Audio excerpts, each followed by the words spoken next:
The year is 1718. A pirate ship is anchored in a quiet Caribbean cove, her crew drunk on plundered rum, her decks scattered with stolen silks and silver. Then the lookout sees it, a pale triangle of canvas on the horizon. The captain raises his glass, studies the silhouette, and feels his stomach drop. Because that is not a merchant ship. That is not a navy sloop. That is a frigate. And the moment he sees those three masts, that long, sleek hull, those rows of black gunports, he knows the entire crew is in mortal danger. Within an hour, anchors are cut. Sails are unfurled in panic. Men who moments ago were singing and gambling are now pulling on lines with terror in their eyes. Because every pirate in the Caribbean knew the same thing. You did not fight a frigate. You ran. And if the frigate had the wind, you probably died anyway. This is the story of the warship that ended the Golden Age of Piracy. The ship that hunted Blackbeard at Ocracoke Inlet. The ship that ran down Bartholomew Roberts off the coast of West Africa. The ship that, more than any other single weapon, swept the great pirate captains from the seas and made them into history. This is the story of the frigate. And by the end of this video, you will understand exactly why 1,000 cutthroats and killers would rather face a hurricane than face one of these ships in open water. To understand the frigate, you first have to understand the problem it was built to solve. In the late 1600s, the great navies of Europe faced a strange new enemy. The Spanish treasure fleets had created an entire economy of theft. Sugar plantations in the Caribbean had made islands like Tortuga and Port Royal among the richest places on Earth. And along every shipping lane from the Carolinas to the coast of West Africa, pirates were swarming. They were not just a nuisance, they were a strategic disaster. By the 1700s, piracy was costing the British Empire millions of pounds a year. Insurance rates in London soared. Merchants refused to sail without escort. Colonial governors begged the Admiralty for protection. The problem was, the Royal Navy had the wrong tool for the job. The pride of every navy in this era was the ship of the line. These were the floating fortresses of the age, the battleships of their day. A first-rate ship of the line carried 100 guns on 3 decks, was crewed by 800 men, and weighed over 2,000 tons. These ships were unstoppable in fleet battles. They were also useless against pirates. They drew too much water to enter the shallow inlets where pirates hid. They sailed too slowly to catch a nimble sloop. And the cost of operating one for a single year could fund an entire colony. On the other end of the navy was the sloop, a small single-masted ship with 1 deck and maybe 10 or 12 guns. Sloops were fast and shallow drafted, and could chase pirates almost anywhere. But the problem with a sloop was firepower. A pirate sloop, crewed by 60 desperate men with cutlasses and pistols, could often beat a navy sloop in close combat. Boarding actions favored numbers and ferocity, and pirates had plenty of both. So the navies of Europe faced a paradox. They needed a ship fast enough to chase a pirate, shallow enough to follow him into a cove, and powerful enough to blow him out of the water when they caught him. They needed a hybrid. And in the early 1700s, naval architects in France, the Netherlands, and Britain began converging on the answer. That answer was the frigate. The word frigate comes from the Mediterranean, where the term fregata had been used for centuries to describe small, fast galleys. By the 1640s, the Dutch were applying the name to a new type of full-rigged sailing ship, a single-deck cruiser built for speed. The French refined the design through the 1700s, producing some of the finest fast sailors of the era, and the Royal Navy, watching its rivals, eventually adopted and standardized the frigate as a distinct class of warship. By the 1740s, the typical Royal Navy frigate had settled into a recognizable form. She measured around 140 feet on the gun deck. She had a beam of about 38 feet. She drew between 15 and 17 feet of water, which was deep enough for blue water sailing but shallow enough to enter most harbors.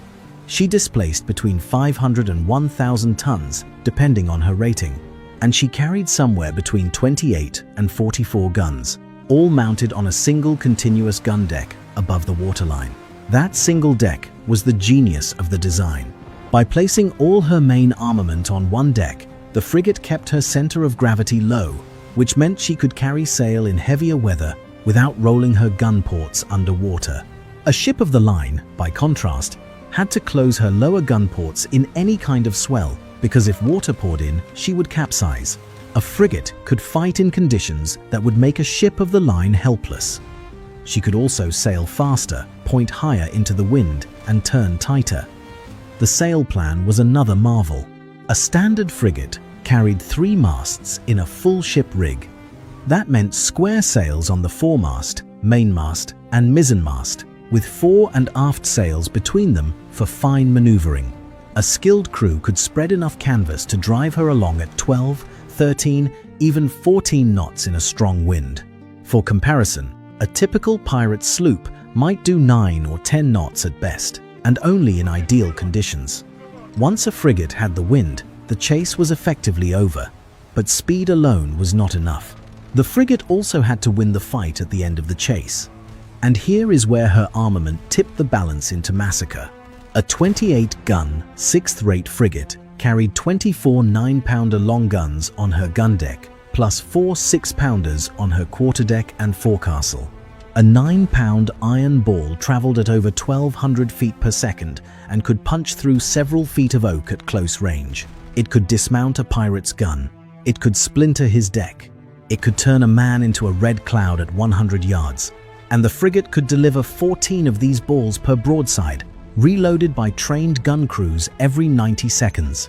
A pirate sloop, even a heavily armed one, might mount 10 or 12 4-pounder guns. These were lighter, shorter ranged, and far less destructive. In a stand-up gunnery duel, a sloop facing a frigate was outranged, outgunned, and outclassed. The math was so brutal that any pirate captain who understood it would never accept battle on those terms, which is why pirates ran, and which is why the frigate was built to run them down. The Royal Navy West Indies Squadron was the spearhead of the anti-piracy campaign. Based at ports like Port Royal in Jamaica and English Harbour in Antigua, this squadron patrolled the Caribbean from the 17-teens onward. The ships were a mix of small ships of the line and frigates, but it was the frigates that did the real hunting. Vessels like HMS Scarborough, HMS Pearl, HMS Swallow, HMS Lime, and HMS Adventure became names that pirates whispered with hatred. In 1717, HMS Scarborough engaged Edward Teach himself, the man the world would come to know as Blackbeard. The fight was inconclusive. Blackbeard slipped away into the shallows, but it was a sign of what was coming. The Royal Navy was learning his haunts. The Royal Navy was patient, and the Royal Navy would be back. The hunt for Blackbeard came to its climax in the fall of 1718. Governor Alexander Spotswood of Virginia, fed up with Blackbeard's depredations along the Carolina coast, took matters into his own hands.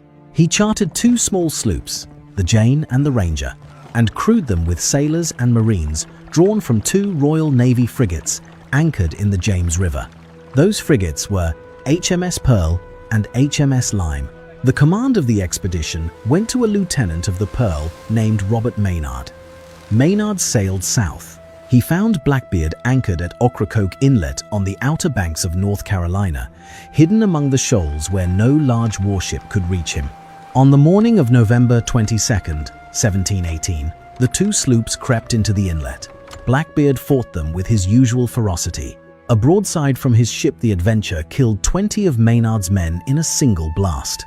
But Maynard hid the rest of his crew below decks, and when Blackbeard boarded what he thought was a crippled vessel, the Navy sailors swarmed up from the hold and overwhelmed him. Blackbeard died on the deck of the Jane with 5 gunshot wounds and over 20 cutlass cuts in his body. His head was severed and hung from the bowsprit. The Jane and the Ranger sailed back to Virginia with that grisly trophy swinging in the wind, and the message to every pirate in the Atlantic was clear. The Royal Navy was coming, and the Royal Navy was using the resources of her frigates to do it. A few years later, in 1722, came the engagement that effectively broke the back of Caribbean piracy. The target was Bartholomew Roberts, known to history as Black Bart. Roberts was the most successful pirate of the Golden Age, capturing more than 400 ships in his short career. He commanded a flotilla led by his flagship Royal Fortune, mounting 40 guns and crewed by over 150 men. He was the king of the pirates, and by every measure, he was untouchable. Except that Captain Challoner Ogle of HMS Swallow had been hunting him for months. The Swallow was a 50-gun fourth rate, larger than a typical frigate, but operating in the same role as a fast independent cruiser. Ogle tracked Roberts across the Atlantic to the coast of West Africa. At Cape Lopez, in what is now Gabon, he found Roberts anchored with his consort, the Ranger. Ogle approached under false colors, pretending to be a merchant. The pirates took the bait and sent the Ranger out to capture what they thought was easy prey. Ogle led the Ranger out of sight of the main pirate force, then ran out his guns and revealed himself. The Ranger surrendered after a short fight. Ogle then returned to Cape Lopez to finish the job.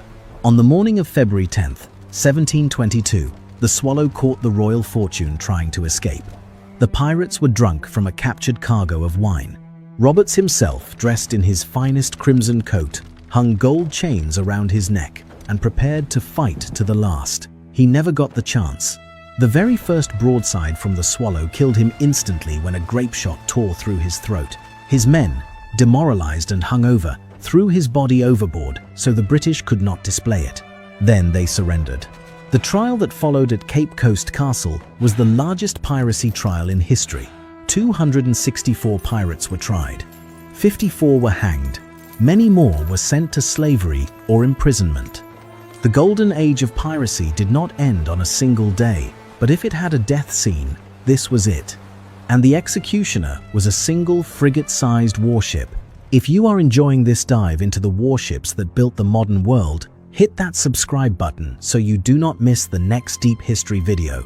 The channel covers naval battles, lost expeditions, and the forgotten ships that changed everything. So how did the frigate actually catch her prey? Because chasing a pirate across the Caribbean was not a matter of pointing your ship at him and going. It was a delicate science that combined seamanship, navigation, and brutal discipline. The first principle was the long chase.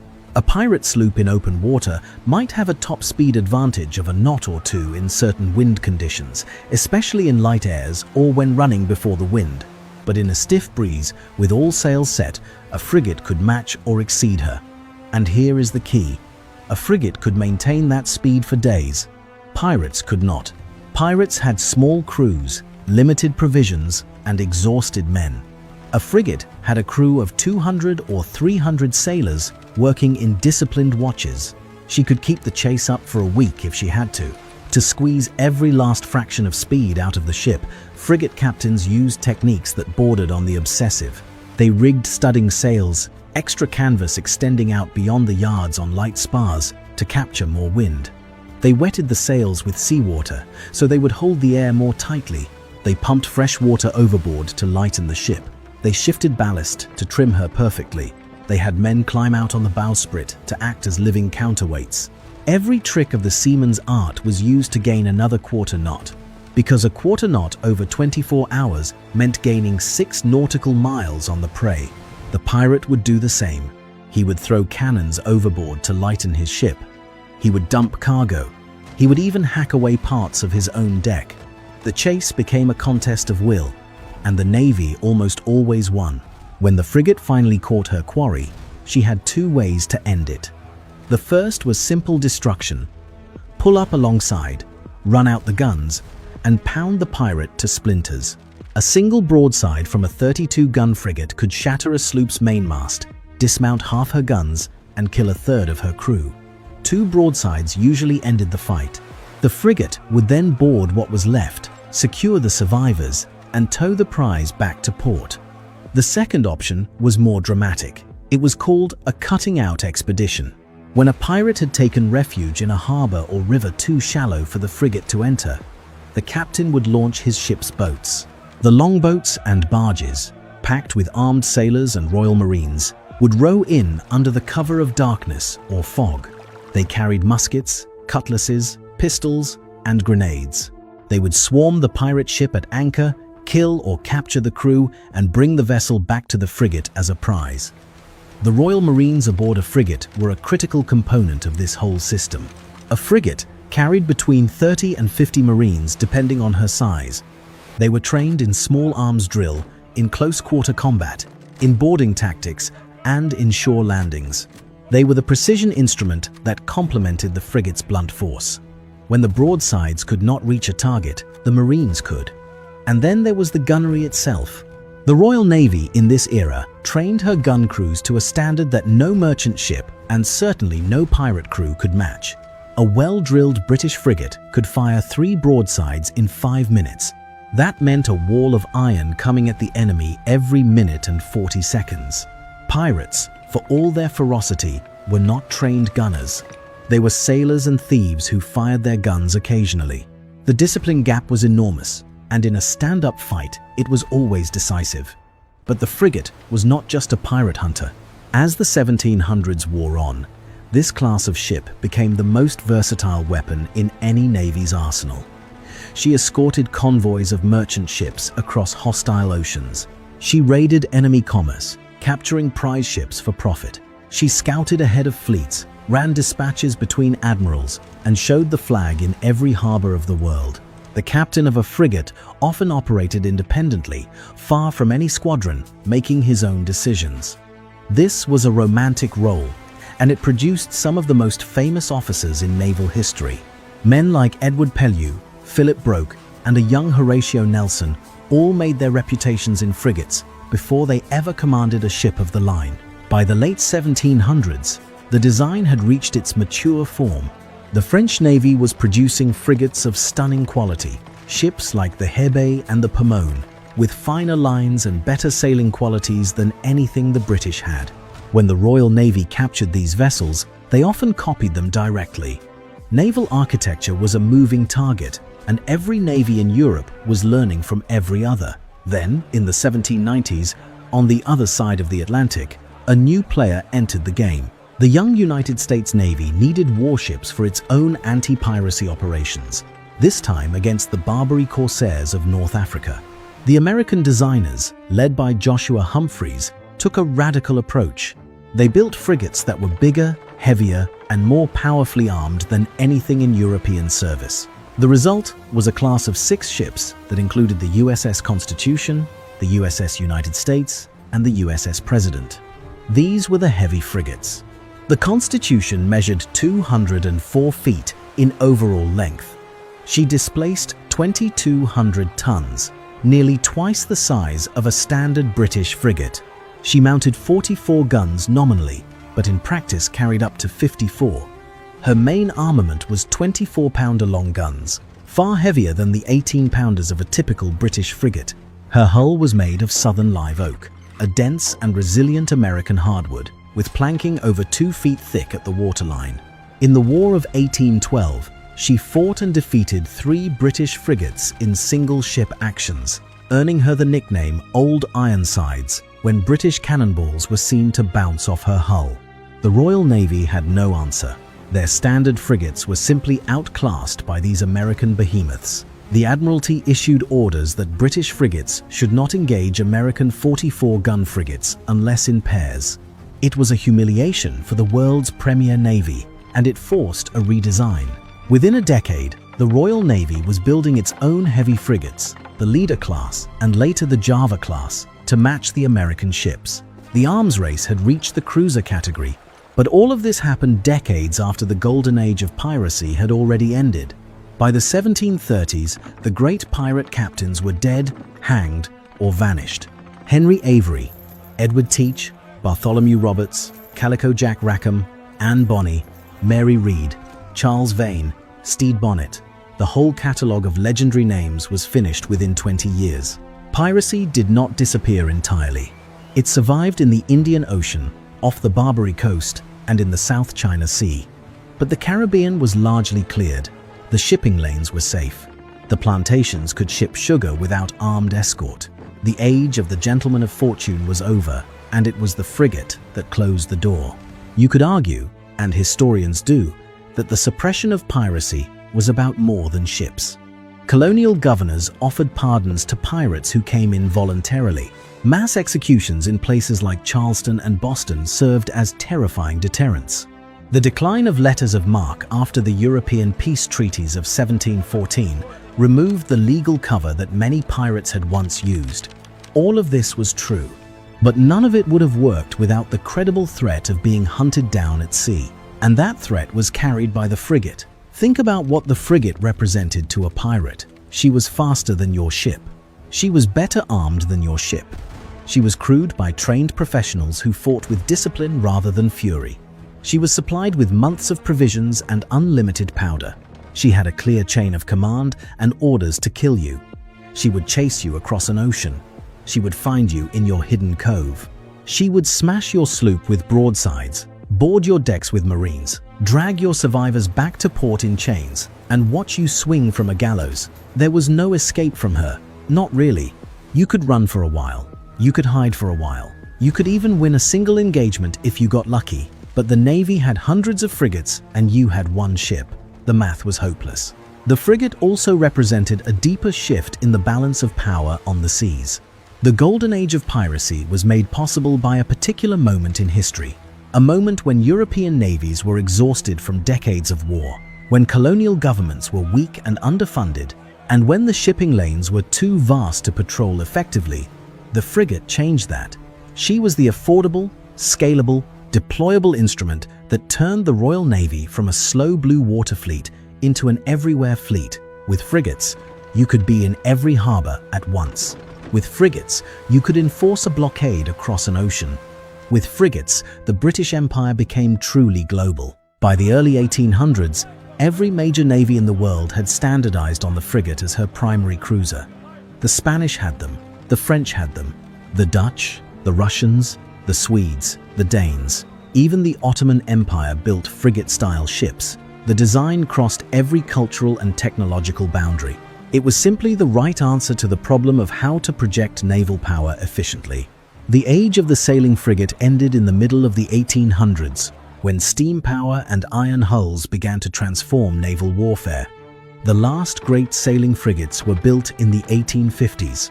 Ships like the USS Wabash and the British Mersey class were the final flowering of a tradition that stretched back 200 years.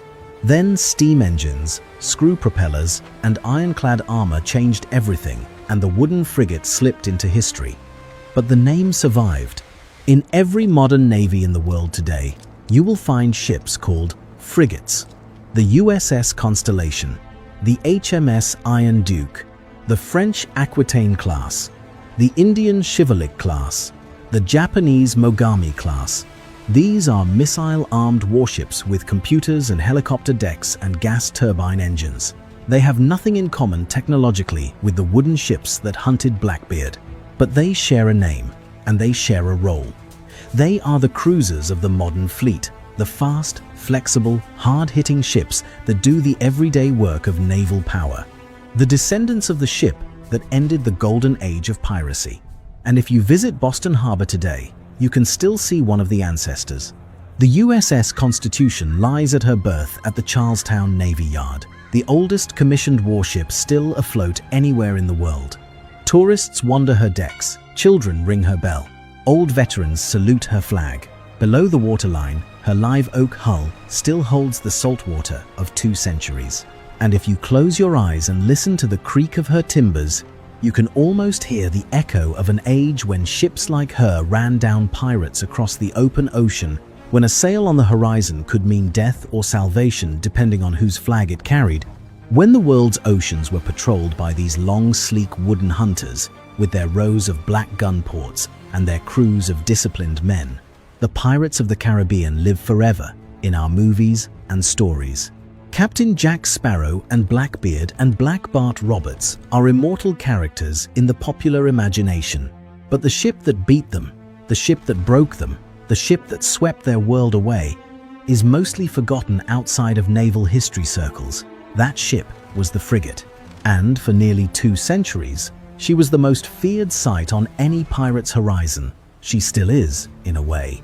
Because every modern frigate that patrols the Strait of Hormuz, every modern cruiser hunting drug smugglers in the Caribbean, every helicopter-armed warship intercepting Somali pirates in the Gulf of Aden, every single one of them is doing the same job that HMS Pearl did at Ocracoke Inlet and that HMS Swallow did at Cape Lopez. They are using fast, well-armed cruisers to police the oceans. The technology has changed beyond recognition. The mission has not. The frigate is still the answer. If you made it this far, you clearly love the deep history of warfare and the sea. Subscribe to the channel for more long-form documentaries on the ships, soldiers, and battles that shaped the modern world. New videos drop every week.